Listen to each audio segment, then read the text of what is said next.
Ever wanted to just jump into a real conversation in Japanese? Well, you've got to start with the building blocks, right? How to talk about people and things. That's exactly what we're doing today. We're going to unlock the essentials of Japanese pronouns. Think of them as the keys you need to start building your very first sentences. So, let's dive in. So it really all begins with a simple question.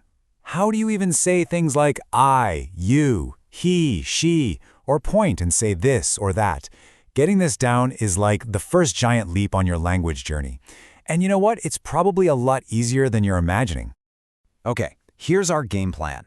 We'll kick things off with the absolute basics. Then we'll meet our cast of personal pronouns.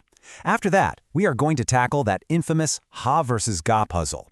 Then we'll get into pointing things out, asking some key questions, and finally, we'll look at the path forward. All right, let's get into our first section. To help us out, we're going to lean on some great insights from the Japanese study course and its instructor, Lady JJ. She has a really fantastic perspective that's super encouraging for anyone just getting started. And right off the bat, here's some incredible news for beginners. You know how in English the word I can suddenly turn into me? Like I see him, but then it's he sees me. Well, guess what? Japanese is actually simpler in this case. The word for I, watashi, stays the same no matter what. That is one less grammar rule you have to worry about. How great is that? So, let's meet the main characters of our language story. I mean, these are literally the words you'll be using all the time to talk about yourself, the person you're speaking to, and other people. Okay, let's break this chart down. For I, we've got watashi, watashi. For you, it's anata, anata. He is kare, kare, and she is kanajo, kanajo. But hey, did you spot the pattern for making them plural? A lot of the time, you just stick tachi or tachi right on the end. So watashi becomes watashidachi for we. Pretty straightforward, huh? All right, deep breath, here it is. The big one, the topic that trips up so many learners. The particles wa, which is pronounced wa, and ga, ga. But don't worry, don't think of it as some huge problem. Let's just treat it like a cool little puzzle that we are going to solve together, right now. The core difference here is all about focus. I want you to think of ga, or ga, like it's a magnifying glass. It zooms right in to identify one specific person or thing. It answers the question, wait, which one? Now ha, wa, is different. Think of it like a big spotlight. It shines on someone and says, okay, everybody, for the next little bit, we're talking about this person. It sets the whole topic of conversation. This example from Rabbit Boy makes it crystal clear.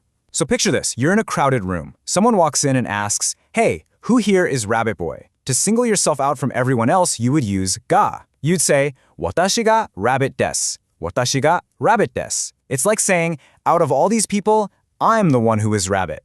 You are the specific answer to that who question. Now let's flip that around. What if you're just walking up to someone to introduce yourself? There's no big question being asked, you're just setting the topic. And the topic is, well, you. In that case, you use wa, wa. You'd say, watashi wa rabbit desu. Watashi wa rabbit desu. It has a totally different feel. It's more like, as for me, I am rabbit. See the difference? One identifies, the other introduces.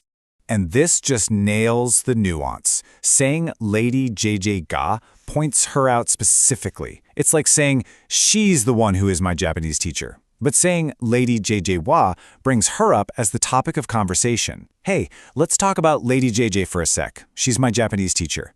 The English translation might look almost the same, but that tiny particle changes the whole intention in Japanese. Okay, you're doing great. So we've figured out how to talk about people. The next logical step is to talk about their stuff and, where things are. Let's get into possession and position. So to say something is mine, you can use a pretty simple formula. You take the word for my, which is watashi no, and you just add mono, which means thing. Put them together, watashi no mono, literally my thing. But here's a little tip. In casual everyday conversation, you'll almost always hear people just say watashi no desu, watashi no desu. They drop the mono entirely to sound more natural. Pointing at things in Japanese is so wonderfully logical. If something is right here, next to me, the speaker, I say kore, this. If it's over there, next to you, the listener, I'll say sore, that. And if it's way over there, far away from both of us, we both say are, that over there. It's just a simple three-zone system. My zone, your zone, and the zone way over there. Okay, so you have the power to make statements. That's awesome. But now it's time to level up. Let's get the tools you need to actually ask for information. These next words are literally your key to starting real conversations. First on our list is how to ask who. The word is dare, dare. So if you see a book on a table and you want to know who it belongs to, you'd ask, これは誰の本ですか? これは誰の本ですか? Literally, it's this whose book is it? A super simple and incredibly useful phrase. Next up, what? The word for that is nani, nani. The most common question you'll probably ask is, これは何ですか? これは何ですか? Which means, what is this? Our example here is a little more dramatic. あなたは何を隠したのですか? Asking, what did you hide? But you see, the same word nani works in both situations. What if you need to ask about a place or a location? Your magic word is doko, doko. This one is absolutely essential for getting around. For instance, a super common question is 明日あなたはどこに行きますか? 明日あなたはどこに行きますか? Where are you going tomorrow? And finally, to ask about time, the word you need is itsu, itsu. For example, 彼女はいつ帰ってくるの? 彼女はいつ帰ってくるの? Asks, when will she come back? And that's pretty much the core set. Who, what, where, when. Dare, nani, doko, and itsu. With just those 4 words, you can start asking all the most important questions.